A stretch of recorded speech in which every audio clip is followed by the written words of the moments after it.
And the call to the member for Charlton. Thank you, Deputy Speaker. I'm very proud to join my parliamentary colleagues in paying tribute to a true giant of Australian politics, the Labor movement and the Labor Party, Arthur Gietzelt AO.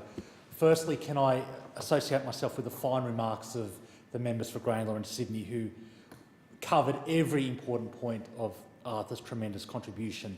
I was particularly taken by the member for Grayndler's contribution around Arthur fighting for the good fight and never letting go, but also winning those good fights, which is very important. And I think the member for Sydney's point about Arthur being on the right side of history should never be forgotten in this place. Arthur's service to Australia and the Labor Party has been acknowledged since his passing. He served in the Army in New Guinea during World War II. He served in local government on the Southern Shire Council for 15 years, and he served in the Australian Senate for nearly 2 decades, and during this period was Minister for Veterans Affairs in the Hawke government. Arthur, like many of his generation, was shaped by the Great Depression, and he's a fine example of a policy maker who fought for an economy that served the needs of the people rather than the people serving the needs of the economy. And I think that's a lesson that we all need to hold on to. Arthur was a leading activist in the Australian Labor Party at a time of great internal upheaval during the 1950s and 1960s, and I think it's very important that we note that without his important contribution on the combined ALP Unions and Branches Steering Committee, the Labor Party would be a very different party today. Arthur was instrumental in defeating the industrial groups led by B.A. Santamaria, and the Steering Committee was crucial to ensuring that the trade union movement and the Labor Party remained progressive forces for good rather than puppets for groups with very different agendas. And I think he was definitely on the right side of history in that debate.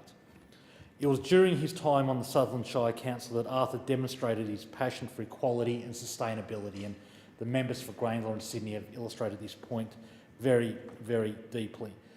We were debating in this place a condolence motion for Nelson Mandela late last year, and as the member for Sydney made the point, Arthur led the response to apartheid. His council was the first government body to impose sanctions to fight the involvement of racially selected competitors in surf life saving, and it was tremendously controversial.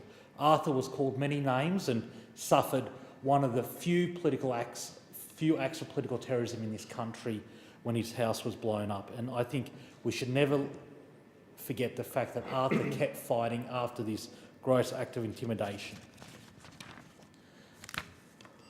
As Shire President, Arthur successfully protected the Towera Point wetlands from development, and this is one of the many examples of his deep commitment to sustainability. Arthur also developed some very innovative methods for financing council development, and the member for Sydney commented on enjoying those amenities as growing up in the Shire. But I think it's incredible to think that Arthur pioneered some developments such as council establishing a land projects committee to develop land and then sell it, and then the revenue gained by these projects to develop the wonderful amenities the Shire enjoys today, such as pools and sporting fields and libraries and childcare centres. It's true to say that Arthur's legacy in the Southern Shire is there for all people to see now in bricks and mortar and open playing fields. When Arthur entered the Senate, he joined with another champion of the left and World War II veteran, Tom Uren, to pursue a very progressive agenda.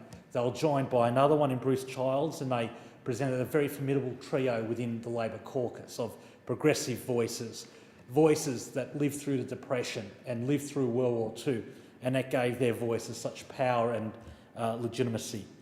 After the election of the Hawke government, Arthur became Minister for Veterans Affairs, and there are many wonderful veterans groups in the electorate of Charlton that I want to acknowledge Arthur's service on behalf of, particularly a very strong Vietnam veterans community who have come up to me and talked about their gratitude for Arthur's contribution as Minister for Veterans Affairs.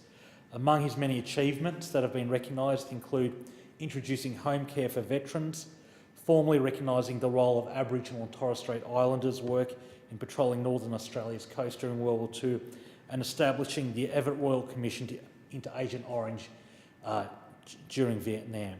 And as the members for Grayndler and Sydney commented, you can be opposed to a war but be very committed to honouring the sacrifice of those who fought in that war and ensuring that the returning veterans were looked after. And there is no greater example of this than Arthur Gietzelt.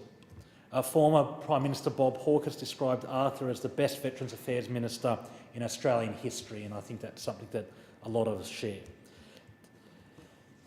Arthur was a leader of the left in the Australian Labor Party over a significant period of time, and those of us who share his values and beliefs pay tribute to his legacy and pledge to continue to be a voice for social justice, equity and fairness in the Labor Party, in the Australian Parliament and beyond. And Arthur's legacy truly is one of being on the right side of history, one of fighting the good fight, one of being a great mentor for activists, and his passing is indeed a great and sad occasion for the Parliament of Australia. Thank you. And the call to the member for